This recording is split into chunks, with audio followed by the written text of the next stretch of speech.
কালকে যে 12 জন যাবেন বলে ওদের শিবির থেকে নাম পেয়েছি এখনো পর্যন্ত অসমর্থিত সূত্রে, তার মধ্যে 7 জনই তো আমাদের সঙ্গে যোগাযোগ করে রেখেছেন। তাদের ভরসা দিতে বা ভয় দেখাতে ওরা সঙ্গে রাখতে চাইছে। দুই শিবিরে স্নায়ুযুদ্ধ ক্রমশ বাড়ছে। কার পাল্লা ভারী, ঋত শিবির নাকি মমতা শিবিরে?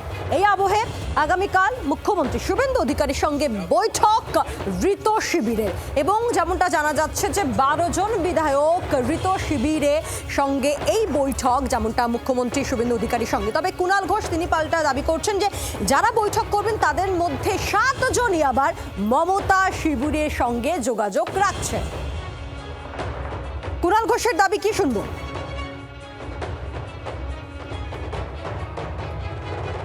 কালকে যে 12 জন যাবেন বলে ওদের শিবির থেকে নাম পেয়েছি এখনো পর্যন্ত অসমর্থিত সূত্রে, তার মধ্যে 7 জনই তো আমাদের সঙ্গে যোগাযোগ করে রেখেছেন। তাদের ভরসা দিতে বা ভয় দেখাতে ওরা সঙ্গে রাখতে চাইছে। তারা ইচ্ছে করে মুখ্যমন্ত্রীর সামনে নিয়ে গিয়ে ফেলছে। তো ফলে মূলত মানুষের জন্য, এসআইআর এর জন্য ওরা মুখ্যমন্ত্রীর কাছে যাচ্ছেন না। কথা বলবো, শ্রেয়সী গঙ্গোপাধ্যায় রয়েছেন আমাদের সঙ্গে টেলিফোনের প্রতিনিধি। শ্রেয়সী, দুই শিবিরে স্নায়ুযুদ্ধ তুঙ্গে।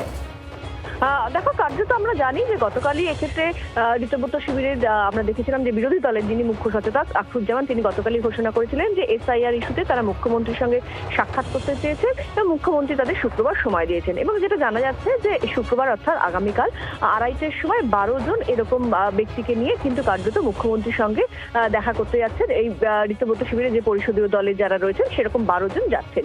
এখন এই জায়গা থেকে দাঁড়িয়ে কুণাল ঘোষের যেটা দাবি যে 12 জন যাচ্ছে, সেই 12 জনের মধ্যে 7 জন ইতিমধ্যেই কিন্তু তাদের সঙ্গে অর্থাৎ মমতা বন্দ্যোপাধ্যায় বা কালীঘাট শিবিরের সঙ্গে তারা কিন্তু যোগাযোগ করে ফেলেছে। এবং ইতিমধ্যে সেক্ষেত্রে তিনি বলছেন যে যেহেতু এদের মন লাগছে না বা এরা ঋতব্রত শিবিরে ঠিকঠাক ভাবে নেই বা স্বস্তিতে নেই, সেই জন্যই কিন্তু কার্যত তাদেরকে নিয়ে যাওয়া হচ্ছে মুখ্যমন্ত্রীর সামনে, যাতে সেক্ষেত্রে তাদেরকে কোনোভাবে এই শিবিরের সঙ্গে যুক্ত রাখা যায়। এবং তার যেটা স্পষ্ট দাবি যে এই 12 জনের মধ্যে 7 জন অর্থাৎ হাফেরও বেশি সংখ্যক বিধায়ক তাদের সঙ্গে ইতিমধ্যেই যোগাযোগ করেছেন, তাদের সঙ্গে আছেন, এমনটাও কিন্তু জানিয়েছেন। ধন্যবাদ শ্রেয়সী।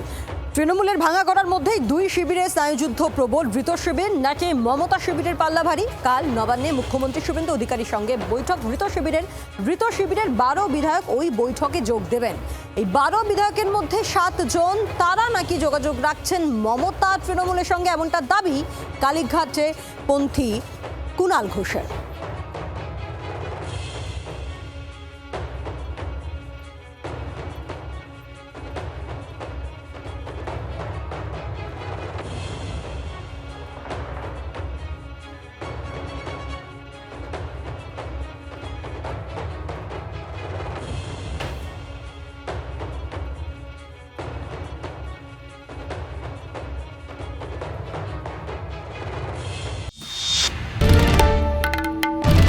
বাংলার আওয়াজ, বাঙালির আবেগ, জি 24 ঘন্টা।